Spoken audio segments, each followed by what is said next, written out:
Are you guys still thinking about Guillermo del Toro's Frankenstein film that came out in November? Because I absolutely am. I'm a Frankenstein guy to the core, so come with me today as I resume writing my debut Gothic novel, a Frankenstein retelling called The Gothic Prometheus.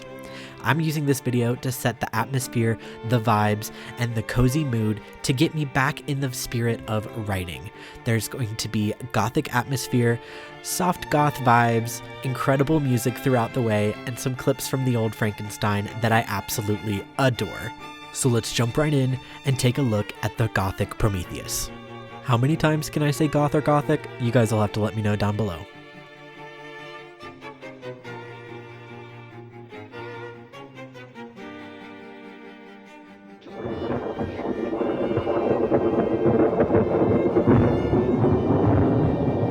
Yes? Eh?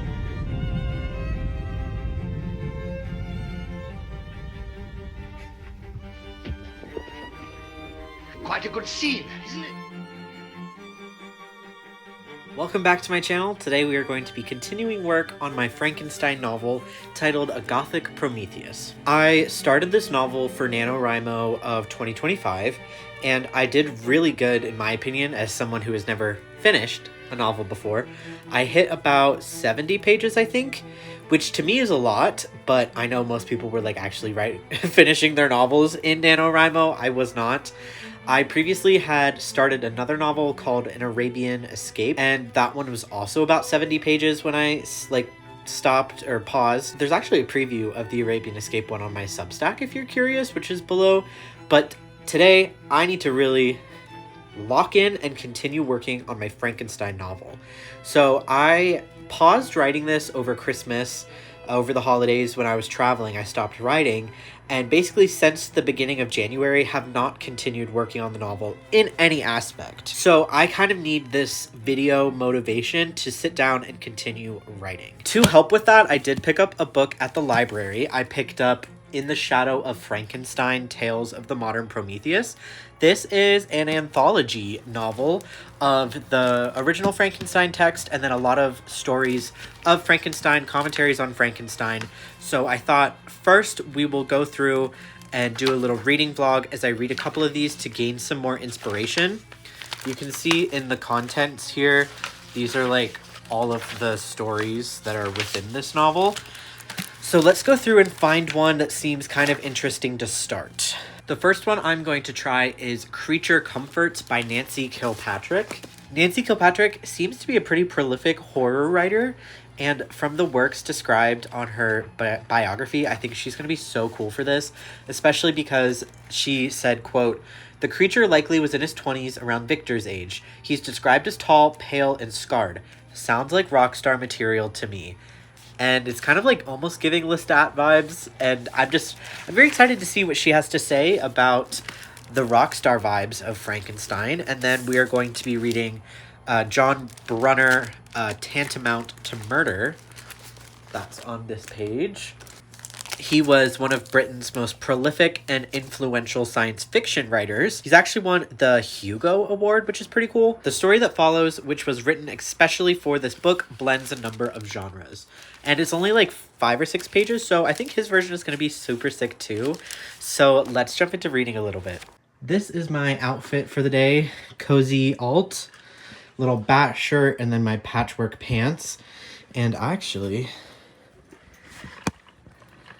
orange kitty in the sun, and we have a tuxedo kitty. Hi, princess. I am drinking an iced dirty vanilla chai out of my Haunted Mansion cup. It's a little broken, but I think the spookiest and most aesthetic cup for now. I did order one the other night that will hopefully be coming soon, but I need all of the caffeine possible to actually get back into this. One man crazy, 3 very sane spectators.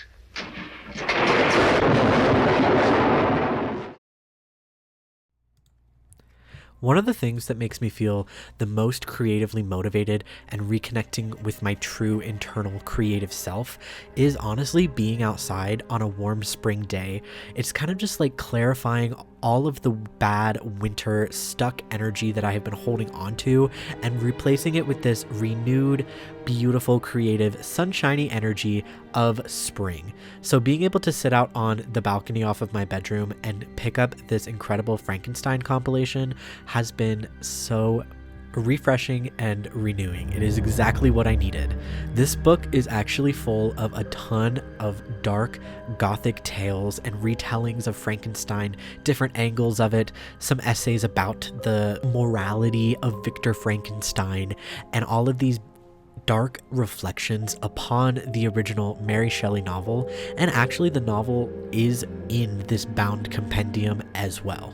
I was really drawn to the first story I read because it put our creature as the lead of like this dark metal band, and he had this league of followers, but he was also still this like dead, decomposing guy.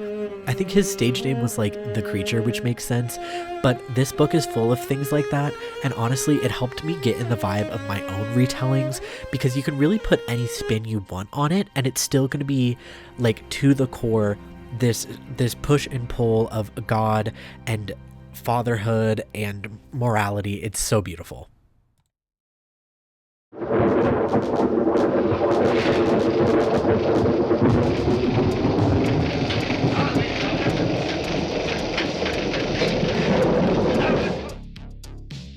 My desk is actually a big mess right now. So let's take a hot moment to organize this chaos so that I can actually focus properly. I feel like I have to clean my desk off nearly every single day. I'm just kind of like always doing crafts and activities and journaling and reading or playing The Sims and all of these random things at my desk that literally just clutter it so quickly. So being able to declutter it and light a fresh candle that is specific for my writing session is going to be really renewing for me and able to get in the perfect headspace to actually tackle restarting this novel. Sitting at my desk now, I will turn the camera around and give you guys kind of a desk tour, but I wanted to show you some Gothic elements I'm using to help me be immersed. So first and foremost, I am going to be using a specific candle every time I write so that when I smell this candle, I am instantly in the mindset of my novel. So the candle is the Velvet Vanilla by the Collective Underground. It smells like an old library with notes of vanilla. I really like it. This was actually a birthday gift from my sister, which made me really happy that I didn't have to go out and buy an entirely new candle for this. Speaking of candles, I have a beautiful Moroccan lamp that I use. Inside is a really tall candle, so I will be lighting my lamp as well. Little bit of a desk tour. We kind of have more like whimsy goth retro Halloween vibe happening. I did these two paintings up here with my little bone piece and a crystal amethyst chunk. This is the candle, and then I use my Mac Mini as a desktop. This is my lamp, my printer, and over here I have this portrait of my cat and just like my pile of things, notebooks, etc. I'll show you my specific Frankenstein notebook. But this is the cat. This is the cat that the portrait is of. It's a perfect match. This is my desktop wallpaper at the moment, which I made myself on Canva. I adore it. And then I just have my March calendar, little album art on the wall. This is what my actual desktop looks like when I'm writing. I have my Google Docs over here, and I just set my page color and font color just to something fun for writing. It's obviously going to change a bit throughout publishing, etc. And then I finished at chapter 11. I'm filming this after I filmed my entire video because I forgot to film this. So over here I have my Notion. I love Notion. This is my Notion for the novel, so I have a breakdown of all the characters and some facts about them. Then I have the locations that we're using, some historical information and overviews, and then here's my really in-depth plot summary. I literally have the entire thing just completely plotted out like that, so that I usually keep that up to where I am at writing so I can look at my points. The writing I did for this video was actually not marked out in my overview. I just added a lot in between some stuff, so I thought that was really fun to do as well. Over here, I have a lot of resource tabs open. One of my favorite resources is Writing with Color. This is a Tumblr blog dedicated to writing resources for racial, ethnic, and religious diversity, specifically for writing characters of color. This is their skin companion guide and just different ways to describe it and be as correct and sensitive as possible. I have their hair one as well. This is one of my favorite websites called Words to Use Instead of Said. I use this all the time. You can just click an emotion here, like disgust, and it'll pull these up. I have a neurology journal on DaCosta syndrome, which turned into POTS, just for some historical information. I have a National Library of Medicine paper up with contributions to the autonomic nervous system from German scientists in the early 1800s. This is Euphemisms for Sex from the 1800s. And then I have some historical costuming resources and historical outfitters. This is specifically menswear. On that page in the Internet Archive, I have the Complete Housewife, which is really good for recipes and different sort of home information for this era. I also have the flora of the area. This is upholstery, so looking at what furniture would have looked like so I can describe it as best as possible. And then I have some Pinterest resources, of course. And then I just was like Googling yew trees to describe them. So that is everything I keep up on my desktop when I am writing. Welcome back to the desk. I'm going to give you a little tour of the Frankenstein novel notebook that I have. I collaged this with like some printouts and stickers and then covered it all in glitter glue and then coated the back in this vinyl. This is something that I wrote in every day with a different prompt before I would write my novel for the day. So inside, I have another collage. This was actually like a Kindle insert for the back of my clear Kindle case. This one's available on my Etsy for download. But collage here. For the book, I actually decided to come up with my own new European country just to help with my ease on accuracy, my burden of accuracy when writing a historical novel in Europe. So I came up with the country Verfall. This is part of the map. So this is Italy and that is Switzerland. And then Verfall is right here, very tiny, right on the Lago Maggiore. And then here is a closer up map of Verfall where we see there's a little island here called Brambleshire, and that is where Frankenstein Manor is. That's where the university is, and just like other various things that might show up in the novel. And then here, this one's not as rendered or nice, but it's just like the downtown area on the island they live on. Moving on to some of the prompts I did. So this one was describe the list of characters from the point of view of someone who loves them versus someone who hates them. Describe all 5 senses in Frankenstein Manor and the morgue. So I did the laboratory, Victor's bedroom, and then the morgue. And then this was like literally my favorite prompt, was creating an Instagram profile for the characters. I just did this on Canva. I didn't like actually make them profiles. So these are their profiles for the characters. I literally had so much fun doing this and think it was one of the best ways for me kind of sort out what their personalities were going to be at the beginning. This was NaNoWriMo, so November, so I did one of like what everyone would have on their Thanksgiving plate. And then I made a travel brochure for the town of Verfall. It opens in a little trifold. This has been really fun. I love being immersed in whatever I'm writing or creating. Some of the other prompts were like describe the lighting in the laboratory, and I went to film school for production, and grip and lighting was one of my favorite classes. So I love focusing on lighting when I write.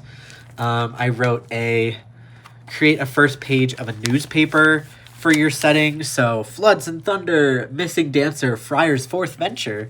Like, honestly, so much fun. Describe the aspects of a mad scientist that my Victor embodies. Our traits are above good and evil, gone horribly right, the madness place, the laboratory, science-related mimetic disorder, the spark of genius, and morally ambiguous. Describe each character's bedroom, Pick an event from the character's past and describe its effect. Describe all non-mentioned rooms in Frankenstein Manor. Oh, this one was fun. Okay, what is each character's D&D stats and proficiencies?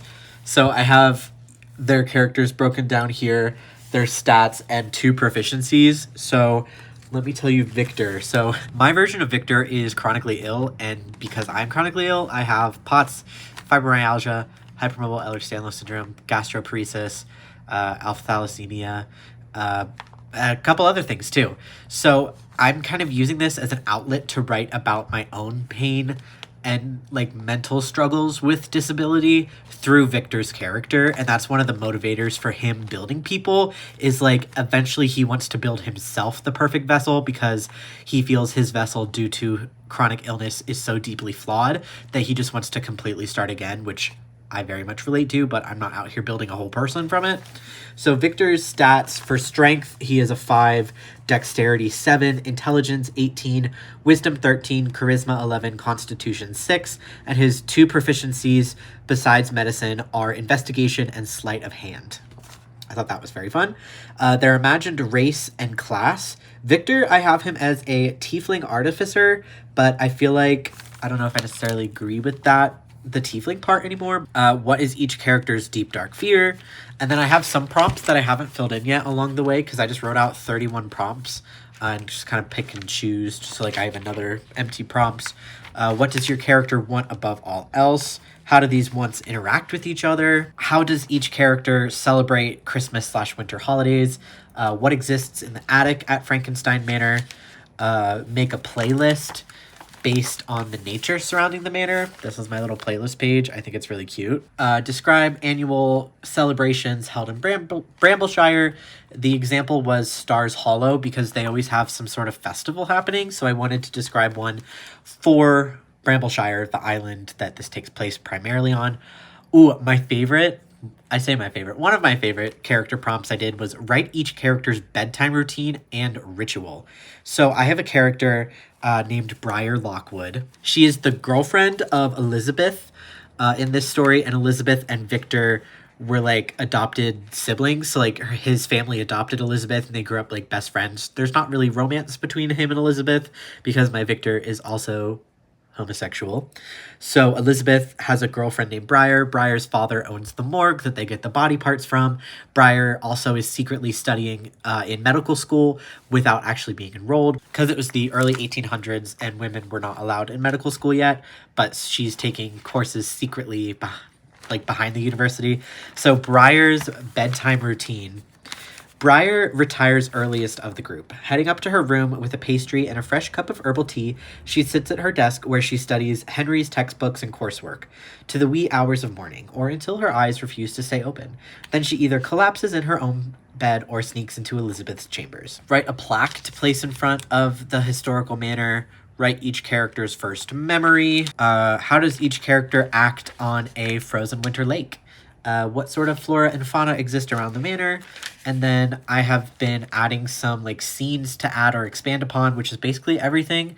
I've kind of been writing like plot point to plot point without a ton in between, which I'm okay with for my first draft, but eventually will be building it out a bit. And then I have some like art displays that I want to do the art for as well for the novel. So like a framed gallery style portrait of all of the characters. And then I make and sell bookmarks. So I was going to make a bookmark for the book as well with the release, and also to use in like PR packages and stuff if I decide to go that route. So that is my comprehensive walkthrough of my Gothic Prometheus Frankenstein notebook. One of my favorites is Victor's Build-A-Boy workshop. And you are a work of art, a self-made masterpiece, because Henry, who is in this version, Henry is Victor's best friend who he met in college. Victor and Henry have developed this like brothership between them, and they're basically as close as brothers. And Henry is a trans man, because I am a trans man and wanted that representation in Gothic fiction. So he is kind of a self-made man in that aspect. And it's another one of the factors leading to this group building a man, was also kind of like they've done gender affirming surgeries on Henry that have been successful. They gave him top surgery, and I believe, I don't remember if he has had bottom surgery yet. No, I think he did have bottom surgery because they were learning about reattaching all of that for when they were building their monster creature. Anyway, let's pick a page that I haven't done in this book yet and just write a bunch of feelings, get them out while I process before I start on the actual writing. I'm going to go ahead and light my velvet vanilla candle and let's just cleanse and get in the mood.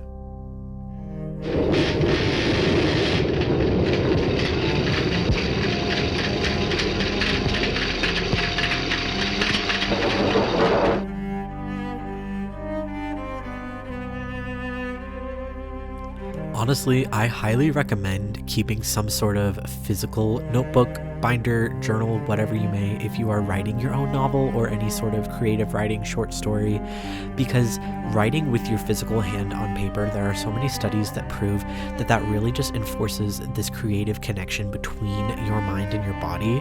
So the tactile response of writing, if that's accessible to you, can be really instrumental in creating a grounded and complete, fulfilling practice for you. I'm also going to be leaving the 30 or 31 prompts I have in the description. Some of them kind of are specific to my novel, but you're able to adapt them based on the names of your settings or characters or locations as well. Having prompts like this is very, very instrumental in working through exactly who your characters are, what their motivation is, how the setting plays its own character role. And this is what takes your writing from good to great, is having each character be fully fleshed out and have their own character arc throughout the novel. So when you have a journal of prompts, you're able to really delve extremely deep into each character. The prompt that I'm doing for this one was write what would be on a historical plaque in front of the manor. Let me read you guys what I have written down. Frankenstein Manor, established 1634 by Nicola Frankenstein III. Once renowned by Verfall's high society, Frankenstein Manor was known for hosting elaborate soirees during winter solstice. Its late lord, Victor Frankenstein, put the manor on the map as the forefront of scientific advancements in medicine. The manor now exists as a museum for 21st century visitors to learn from the experiments done on Adam Vondervoldts, a resurrected man. When you're writing, don't think just about what is happening during your story. Think about your universe that you've created, what happens before the universe, and even what happens after the events of your story to really round out the full experience of this universe in your mind and make it even more immersive for writing. Check out some of the prompts below and let me know if you use any of them in your writing. I would love to see that as well. That would be so sick.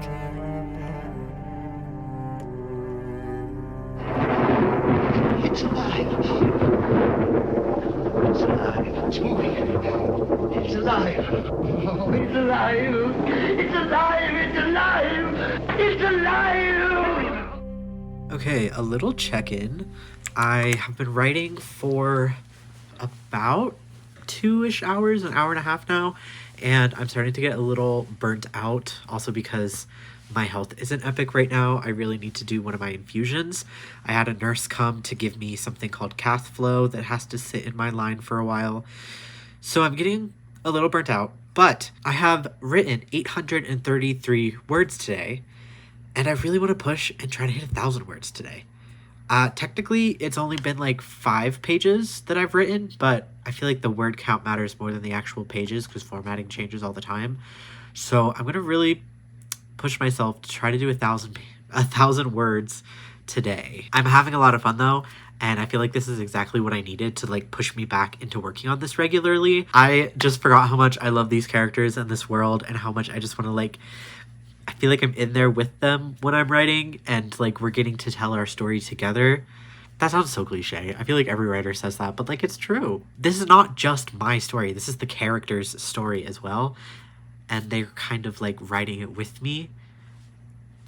Again, that sounds so dumb. It also sounds dumb when I talk about it as a filmmaker because I've written and directed 2 films of my own, and that's exactly how I felt writing the scripts as well, that me and the characters are going on this journey instead of just me fabricating this timeline of events.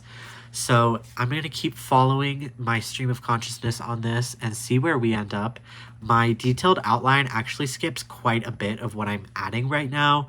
So I'm kind of just like throwing stuff out the wall, stream of consciousness writing, which is proving to be quite fun. I am probably going to finish writing chapter 11 and hit 1,000 words for today on chapter 11, but we will see. Let me keep writing.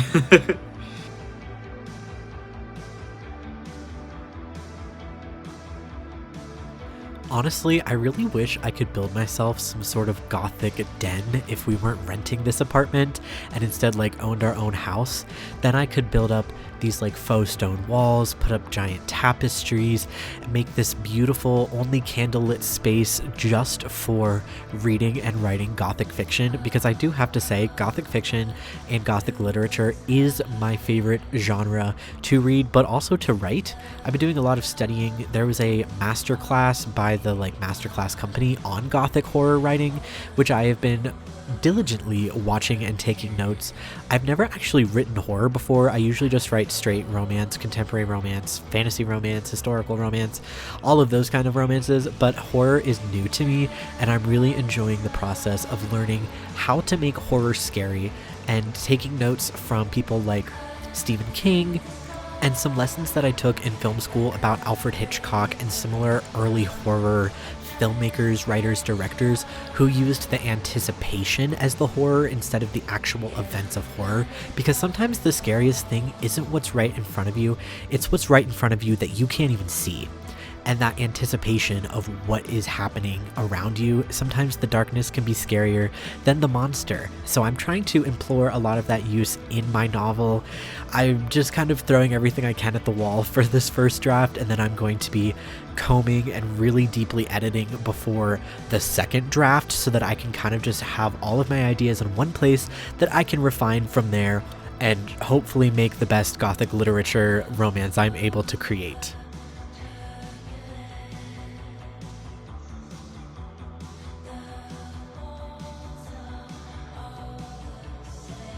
In the name of God, now I know what it feels like to be God. I probably look like a mess right now, but I hit 1,300 words for the day. I have written 0 words for the last like 2 months, so it feels really satisfying to actually get... Oh god, I deleted it. I highlighted all of my text to count the word count, and I accidentally deleted everything I wrote, but good thing Google Docs keeps the history of your work. If you guys know any other free like novel writing software I could use, like let me know, because I'm not super in love with Google Docs for this. That's all I've written on before, but if there's really cool software, I would love to hear about it. So I hit 13,000 words. I'm really proud of myself. Let me read you a selection, my favorite selection from this. The forest envelops Henry and I once again with damp trees and haunting sprites. Except this time we have a guest, a companion, a lost creature to return home to the manor as a guest. We never knew what to expect when traipsing through the woods. Even as I explored their every inch as a boy, I always was greeted by uncertainty. Where new trees grow where once rotted or a baby fawn with too many eyes, the forest was a haunting place for 3 companions to explore. The route home always changes from the path to get there. Yew trees with thick, knotted trunks reaching spindling fingers towards the sky. Moss gathers along the bark like mini bushes of their own ecosystem. Ivy crawls their trunks and trace branches with the beauty of death and decay they bring. With dense cover of leaves, the sky can only be seen in slivers of brief windows, reminding us of the morning sun crawling in the sky. If I focus my eyes on any bramble for too long, images of wraiths, even in daylight, steep out of the shadows, but darting away before you can find focus. That's all right, forest. Keep your secrets. While last night's ride was silent from the storm, today, birds cheep and chirp throughout the morning breeze, waking the forest for a new day. Everything is fresh with morning dew, and a much more direct route appears us in the light of the morning. After no more than a few hours on horseback, we arrive back at Frankenstein Manor with Adam behind us. Apparently, I was wrong in expecting a warm welcome home. That's where I'm going to call it today. Thank you for joining me in restarting my novel, resuming my novel. I hope you guys stick around for the whole process of me writing and hopefully publishing this in the next couple of years. I adore Gothic literature so much and having so much fun writing it myself. Check out all the links down below for my TikTok where I post almost daily. That is Italian Witch Books. That is also my Instagram. I have an Etsy where you can purchase some bookmarks and Kindle covers and the like. Let me know your favorite Gothic book down below, and happy reading and writing. Cathedral.